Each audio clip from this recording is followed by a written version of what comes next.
Welcome to the IM learning course on atomic and molecular structure. Today I am going to discuss one of the most important topic of atomic structure, based on which the whole quantum theory actually built on, that is the Schrodinger equation. So what I am going to discuss today? At first we will try to understand what is Schrodinger equations, why it is important, and then we will try to derive Schrodinger equations, and also I will explain the significance of the Schrodinger equations. So let's start. So all of you know that electrons can have two characters. One is wave character, another is particle character. Particle character of the electrons are well explored, but wave character was not well explored till the early of 19th century. So now if electrons can behave as a wave, then we can actually describe the electron as a wave equation. We can describe the electrons by giving a wave equations, and then if we solve that wave equation, we can get some wave function, and we will see that this kind of wave functions will be known as orbital. And as soon as we will be able to get some wave functions or orbital, we can also, by help of the mathematics, can find the probability of finding the electron. Now why electrons cannot be found precisely, why we are talking about probability? The reason we are talking about probability is that by uncertainty principle we know that it is not possible to determine the accurate position and velocity of a moving microscopic particle. Electron is a microscopic particle, and that's why we will not be able to find out the exact position. Not only that, electron is behaving like a wave, where it is not possible to find the exact location of the electron. That's why the probability of finding the electron is very important. So now, which wave equation we must provide to express, to give a proper we can say that notation for the electron? That wave equation, which is very famous, is known as Schrodinger wave equation. Now this is the Schrodinger equation for one dimension, d2 psi dx2 plus 8 pi square m by h square e minus b into psi equals to 0. If we take 3 dimension, that means x, y and z, then this equation becomes d2 psi dx2 plus d2 psi dy2 plus d2 psi dz2 plus 8 pi square m by h square into e minus b psi equals to 0. So now we will try to derive the Schrodinger wave equation for one dimension, and then we will just extend this to 3 dimensions. So let's start that. Now there is no need to recall or no need to remember anything to derive this Schrodinger equation. If you follow the steps, you will be able to remember. So let us consider a wave. Let us consider this wave which is moving in x direction, and this wave has a wavelength lambda and it has an amplitude x.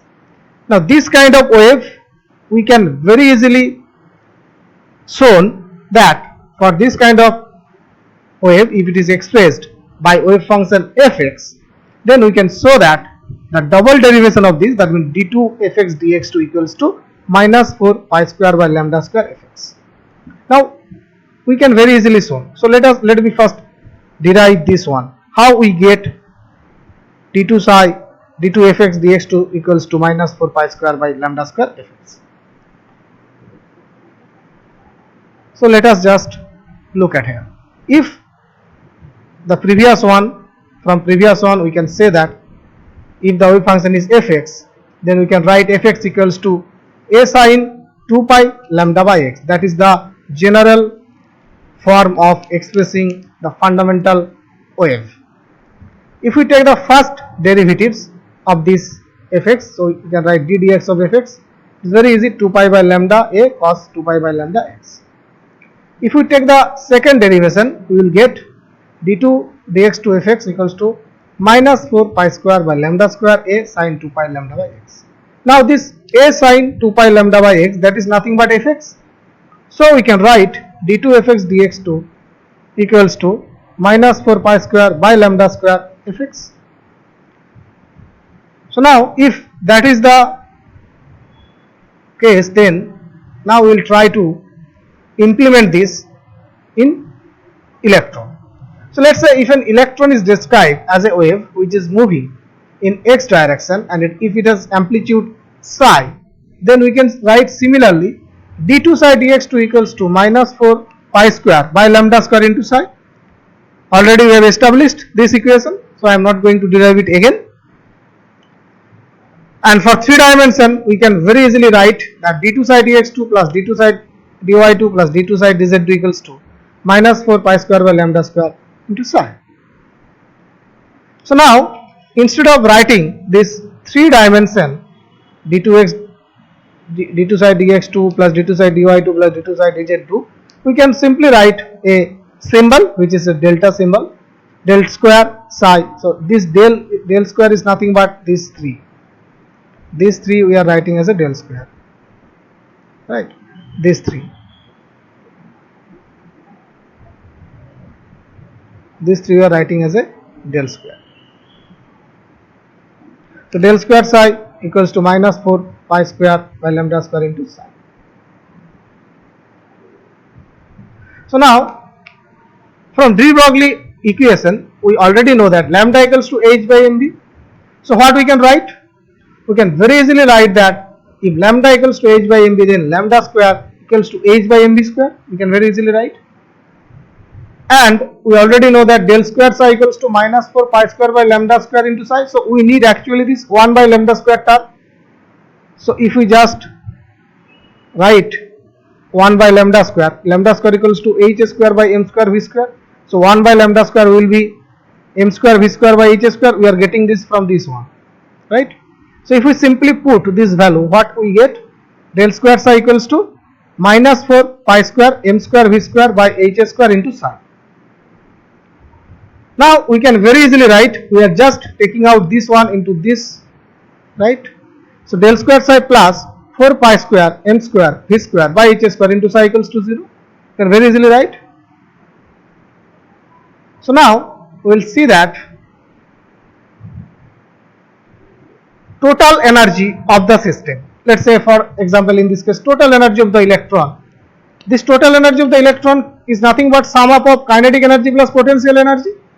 Or we can write E equals to K plus V, or we can write K equals to E minus V. That means kinetic energy equals to total energy minus potential energy. Now we already know that kinetic energy K equals to half mv square. So if we substitute this, instead of K, if we write half mv square, so half mv square equals to E minus V. So from this we can rearrange V square equals to nothing but 2 into E minus V by M. This is nothing but rearrangement. So as soon as we got V square equals to 2 into E minus V by M, we can very easily put this value. So del square psi plus 4 pi square m square V square by h square into psi equals to 0. If we put, instead of V square, if we put 2 into E minus V by M, then what will happen? Then del square psi plus 8 pi square m by h square into E minus V psi, because m and m it will cut down, and you will get 2 into E minus V, and 2 again it is, if we put this V square value 2 into E minus V, so 2 into 4 equals to 8, so that's why it is 8 pi square m by h square into E minus V equals to psi. So now that is the we can say that the Schrodinger wave equation whatever we have seen. Instead of del square we are writing d2 psi dx2 d2 plus d2 psi dy2 plus d2 psi dz2 plus 8 pi square m by h square into E minus V psi equals to 0. That is the 3-dimensional Schrodinger equation. For 1 dimension it is nothing but d2 psi dx2 plus 8 pi square m by h square into E minus V into psi equals to 0. That is for 1 dimension. So that means we are able to prove the Schrodinger wave equation that we have shown at the beginning of this video. So if you just remember the steps, then you don't have to remember any other thing, and you can actually derive this equation whenever you want. So it is nothing but, first you need to just understand that how the wave equation is expressed for a fundamental wave, and then it is nothing but for electron you are just taking at the amplitude psi, and ultimately you are finding out from kinetic energy and potential energy, you are finding out a formula for expression for v square, and it is nothing but everything is actually rearrangement. So now what are the significance of Schrodinger wave equation? What it will give you? What is the practical application of Schrodinger wave equation? Now the wave function psi, which we have already used in the Schrodinger wave equation, it has no value. It has no physical significance because it only represents the amplitude of the electron. But although it do not have any physical significance, the square of the wave function, that is psi square, it actually gives the probability of an electron of a given energy. It will give you that where the electron can be found from the nucleus, or where the probability of finding the electron will be maximum. That will be given by psi square. It is thus possible to identify the regions of space around the nucleus where there is high probability of locating an electron is maximum with specific energy. That is the orbital. The orbital has huge applications, right? So in the next video I am going to explain about energy quantization, how the electronic energy is quantized, and we will take the help of a very important concept which is particle in a box model or particle in a box concept, and we will try to figure out how energy of the electron is quantized. Just see you in the next video.